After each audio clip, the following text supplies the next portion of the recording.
My ex-husband Tom's cruel words still echo in my mind. I shouldn't have married an old hag like you. Younger women are definitely better. I can't even walk with you in public. You're so embarrassing.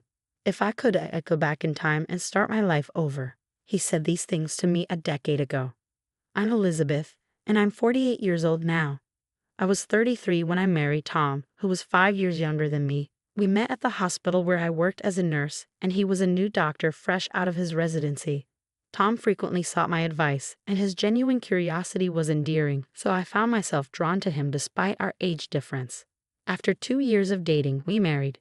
Despite some initial worries about the age gap, Tom seemed unconcerned, so I put my doubts aside. However, after 5 years of marriage, Tom's demeanor changed. He began verbally abusing me, constantly voicing his regret over not marrying a younger woman. His overly friendly interactions with young nurses at work upset me, but I stayed quiet, not wanting to cause a scene in the hospital. Tom's infidelity was revealed one day, and the other woman was a former patient of his, someone I had never met because we worked in different departments. She was 10 years younger than me and expecting his child. Tom's casual attitude toward his betrayal was shocking. With an old lady like you, it's no wonder we couldn't have kids. My girlfriend is carrying my child, he said with a laugh. I couldn't stay in such a toxic relationship any longer and agreed to a divorce. When I told Tom and his girlfriend I would seek alimony, Tom reacted with anger. I was married to an old hag like you for 5 years, and you want alimony. I should be the one getting paid. Who would pay you anything? His outburst surprised me, revealing he had never considered he might owe me financial support despite his affair. Tom's father even called me, dismissing his son's behavior and suggesting it was natural for a young man to pursue a younger woman. I was appalled by their complete lack of accountability. Tom adamantly refused to pay, leaving me no choice but to consult a lawyer. I couldn't just walk away quietly after his infidelity and verbal abuse. The lawyer assured me I had the right to seek alimony, and I entrusted them with the process. It's often said that divorce is more challenging than marriage, and I certainly found that to be true. Thanks to my lawyer's efforts, I received a fair alimony settlement, ended the lease on our shared apartment, and began living on my own. I changed my last name back to my maiden name, Britton. One positive outcome was that Tom transferred to a different hospital. I wouldn't want to work with a greedy old hag like you, he remarked as a final jab.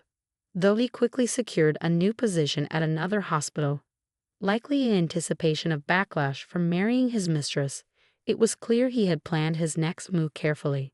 Despite everything, rumors about me circulated, suggesting I had been cast aside by my younger husband. This constant gossip weighed heavily on me and made me feel paranoid. Eventually, I left my job at the hospital. After some time aimlessly drifting, I decided to pursue work again, as I thrive on staying busy and active. Luckily, I found a small maternity clinic just 2 stops away from my new home that was looking for nurses, and I was hired immediately. Though the hospital was small with few doctors and nurses, it was a pleasant work environment where everyone got along well with patients. Miss Britton, you have a keen eye and the patients adore you. We're fortunate to have you, they would tell me. But my peace didn't last long. A pregnant woman was referred to us from another hospital, and I immediately recognized her name, Sarah Evans. She shared the same last name as Tom's mistress. Curious, I checked her husband's name, Tom Evans, a doctor. Without a doubt, it was my ex-husband Tom. His new hospital lacked an obstetrics department, so they had been referred to us. Since I had resumed my maiden name and we had never met in person, she did not recognize me, but I never expected our paths to cross here. I hesitated to reveal to anyone that she was my ex-husband's mistress, so I kept the information to myself for a few days. Then one day, Tom accompanied his wife to her checkup. His eyes widened in shock when he saw me. Clearly, he had not anticipated running into me here, and I certainly had no desire to see him either. "What are you doing here?" Tom questioned me, and his wife quickly realized who I was. "Wait, is she here to harass us?" she asked, casting an accusatory glance in my direction. "Of course not," I replied. "I was here first." I had no idea Tom had moved near this hospital, but Tom refused to hear my side of the story and accused me of following them to cause trouble. "You're stalking me, aren't you?" he shouted. "Don't be absurd." "Why would I do that? You squeezed money out of me because you're old and got dumped, he yelled, causing everyone in the examination room to learn about our relationship. The stares of the onlookers made me feel uncomfortable, even though I knew Tom was in the wrong. His wife escalated the situation by feigning distress, saying, "Oh, I'm scared. I feel like I've been targeted ever since I came here. What if something happens to my baby?" Tom took this opportunity to demand, "Please keep her away from my wife." The doctor in charge then asked me to leave the examination room, likely just trying to defuse the situation. I understood the need to prioritize patients, but I felt deeply humiliated. I didn't want to be there either, especially because I didn't want the details of my divorce to be exposed. To make matters worse, Tom's wife continued to berate me every time she came to the hospital. Although everyone knew I wasn't to blame, they chose to remain silent to avoid upsetting her or interfering with her pregnancy. As a result, the work environment grew increasingly uncomfortable. With more than 6 months until her due date, I couldn't imagine enduring the tense atmosphere for that long. Although it was a good workplace, I decided to resign from the hospital. "It's a shame, but there's nothing we can do," the director said, looking somewhat relieved. Though I knew I had done nothing wrong, it felt as if I were being unjustly penalized. Worn out from the ordeal, I decided not to search for a new hospital job and instead returned to my parents' rural home. They welcomed me without saying a word. Initially, I found it difficult to do anything, but the thought of remaining idle at home made me feel guilty. So I took a part-time job at a nearby supermarket. Working outside of a hospital was a new experience, but it offered a refreshing change of pace. I had always loved being a nurse, and it brought me great fulfillment, but the constant pressure and responsibility for people's lives were a heavy burden. Stepping away from that environment was a relief for my emotional well-being. 3 years after moving back home, I was offered a full-time position at the supermarket. My hard work had been recognized, and I was genuinely pleased to accept the offer. 4 years later, a matchmaker approached me. "Would you consider an arranged marriage?" they asked, catching me off guard. "Excuse me?" "I have just the right person in mind for you," the store manager announced one day. At 45, I had no plans to remarry, so I politely declined. However, the manager was persistent. "The potential match is a 47-year-old divorcee, just like you, who went through a similar divorce due to infidelity 20 years ago," the manager explained. In the end, I agreed to at least meet the person. Given our ages, we decided to meet directly without involving any intermediaries. When I arrived at the agreed-upon restaurant, my date was already there waiting. As I walked into the room, he stood up quickly to greet me and accidentally bumped his forehead against the table in his haste to bow politely. "Ow!" He raised his face, which had turned a deep shade of red. I couldn't help but laugh at the comical situation. It was a refreshingly lighthearted start to our meeting. "Hi, I'm James. Thank you for coming today." "Nice to meet you." "I'm Elizabeth," I responded. Thanks to his endearing mishap, we quickly felt at ease with one another. As James shared his story, I discovered he had fallen in love with me at first sight when he visited our supermarket during a business trip. He had arranged the meeting after discussing it with his college senior, who happened to be the manager of our main store. "I hope we can pursue a serious relationship," James said earnestly. Although I had initially planned to decline any romantic involvement, I found myself wanting to see him again instead. After dating for 6 months, we decided to get married. My parents were delighted with James and his thoughtful nature, and they were truly happy for us. Living with a husband who always puts me first has been a blessing. Since we were both older, we had agreed not to have children and instead hoped to enjoy a peaceful life together. But when I turned 48, my health began to decline. A visit to the hospital revealed an unexpected surprise. I was pregnant. I never thought I would conceive at my age, and my initial symptoms did not suggest morning sickness. My husband seemed just as taken aback. "It looks like there's a baby on the way," I told him. His immediate response was, "That's wonderful. So who's the lucky one? Do I know them?" "Yes, you know them very well. They're standing right in front of you," I said with a smile. "What? I'm the one who's pregnant?" he asked, astonished. At my words, my husband looked perplexed and remained silent for a moment. I couldn't help but think, of course, this is the reaction I expected. He turned his gaze to my belly, our baby. I nodded, and his eyes grew even wider in surprise. The news was so unexpected that it clearly took him a moment to process. I mean, even I didn't see this coming. So we're going to be mom and dad. Looks like it, I confirmed. Really? Whoa. My husband, taken aback by the unexpected news, embraced me with excitement. It's unbelievable. A miracle, a miracle. Is it okay for me to give birth? I hadn't considered not going through with the pregnancy, but I was aware of the potential complications given my age. Even the hospital staff asked me, "What do you want to do?" I understood the risks of having a baby at an older age for both the mother and child. I anticipated that not everyone around me would be supportive, and some might question my decision. Concerns about raising a child at this stage of life also weighed on my mind. Despite these fears, I couldn't imagine ending the life growing within me. "What are you talking about?" "Of course, yes," my husband quickly responded.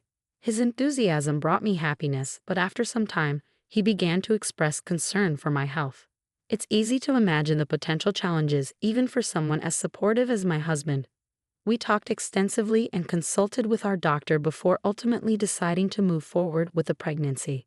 While our parents were initially surprised and concerned, they were also genuinely happy for us. We chose to give birth at a large, well-equipped hospital to ensure the best care. The doctor overseeing the pregnancy was kind and reassuring, and on the day of one of my checkups, an internist was scheduled to be present alongside the obstetrician as a precaution. My husband was supposed to accompany me, but he had an unavoidable work commitment, so I attended the appointment alone. To my astonishment, my ex-husband Tom was also at the hospital. I never expected to encounter him in a setting like this. "Wait, seriously? You're the 48-year-old pregnant woman?" Tom exclaimed with a laugh. Having a baby at that age is unbelievable. The obstetrician and nurse in the room exchanged confused glances, but Tom seemed unfazed. "You have no right to speak to me like that. I'm genuinely concerned about you, getting pregnant at your age. It's not appropriate. You're already an anxious woman. Are you even qualified to be a doctor? Why are you acting so superior? You should know that most patients here are affluent. Do you not realize you're making a fool of yourself?"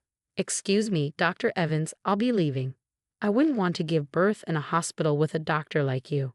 "Fine, leave." "Dr. Evans, that woman is the wife of the Miles Group heir, who has made substantial donations to our hospital." "What? Dr. Evans, you might not have realized since you're new to our hospital." "No, but she's I have no relation to you. Nevertheless, your comments were inappropriate, as Mrs. Miles pointed out. I can't believe a doctor would say such a thing." At that moment, my husband walked in. "Sorry I'm late. My wife has been an immense help to you." He'd immediately noticed my anger, and Tom turned pale, realizing something was amiss. "Is there a problem?" "This man, Dr. Evans, just told me that giving birth at 48 is disgusting." "What?" My usually gentle husband's expression hardened in an instant when he heard my words. Since I mentioned Dr. Evans by name, he likely pieced together that the man in question was my ex-husband. I had shared details of my previous marriage with him, including Tom's name and occupation. "Are you Dr. Evans? You insulted my wife, didn't you?" Well, that's... What kind of hospital allows a doctor to insult a patient?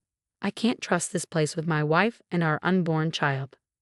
As soon as my husband finished speaking, the nurse who had left earlier returned with the hospital director. I was informed there had been some disrespect. "Director, we came to this hospital on my father's recommendation, but I can't believe a doctor like this is on staff here. It seems we've chosen the wrong hospital." "I'm deeply sorry, that's not accurate. This individual is not a member of our medical staff." "What?" "I just terminated his employment." "Director, what?" "I was unaware of his behavior until now. I only hired him as a favor to a friend. We cannot tolerate a doctor who speaks in such a derogatory manner. He will not be practicing here any longer." "Wait, Director, what do you mean?" "Quiet. Leave immediately and do not return to our hospital." Upon hearing the director's decree, Tom, who protested with "no, why," was escorted out of the hallway by the obstetrician. The director offered profuse apologies, leaving us feeling sympathetic toward him. After regaining our composure, we resumed our seats, but my husband's anger lingered. "Did you only fire him because of my father's donations to the hospital? If not, would you allow such a doctor to continue working here?" The director shook his head in disbelief. It appeared that Tom had only been working at the hospital for a week. Tom's father, who was a classmate of the hospital director, had asked the director to hire his son after a recent reunion. The director had no idea Tom would behave in such a manner and offered a sincere apology. Not all the doctors at this hospital are like Tom. In fact, our obstetrician is a skilled and reputable physician. If it weren't for Tom, I would have preferred to give birth here, I explained, and my husband agreed. My father-in-law is the president of a major company with branches nationwide, donating a portion of their profits to medical and welfare facilities. He had generously contributed to this hospital because my mother-in-law received treatment for a serious illness here when she was young. As a result, my father-in-law recommended this hospital for my childbirth. A few days later, Tom reached out to us, pleading for us to intervene with the director and have him reinstated. Surely, if you ask, they might reconsider, right? It became apparent that Tom had a history of angering patients with his arrogant demeanor and had been repeatedly moving from one hospital to another. It was frustrating to see him repeating the same mistakes time and again. Despite warnings from his father, my ex-father-in-law, that there would be dire consequences if he were fired again, Tom seemed unable to learn from his actions. I couldn't help but wonder if my ex-father-in-law's leniency had contributed to Tom's behavior. When the call came, my husband was by my side. He took the phone from me and firmly warned Tom that if he ever attempted to contact us again or came near me, he would report him to the police for harassment. It seemed that Tom took this threat seriously, as he never called again. A while later, on our way home from the hospital, we stopped at a convenience store and saw Tom working there. It appeared that no other hospital would hire him anymore. He was visibly upset and told us that his wife and child had left him. But I felt no sympathy. I decided to avoid that convenience store from then on. The next year, I gave birth to a healthy baby girl. She is truly a delight, and I am committed to raising her with love and care. My husband has been enamored with our daughter since the moment she was born and is showing signs of becoming a very doting father. I'll need to keep an eye on him to make sure he doesn't spoil her too much.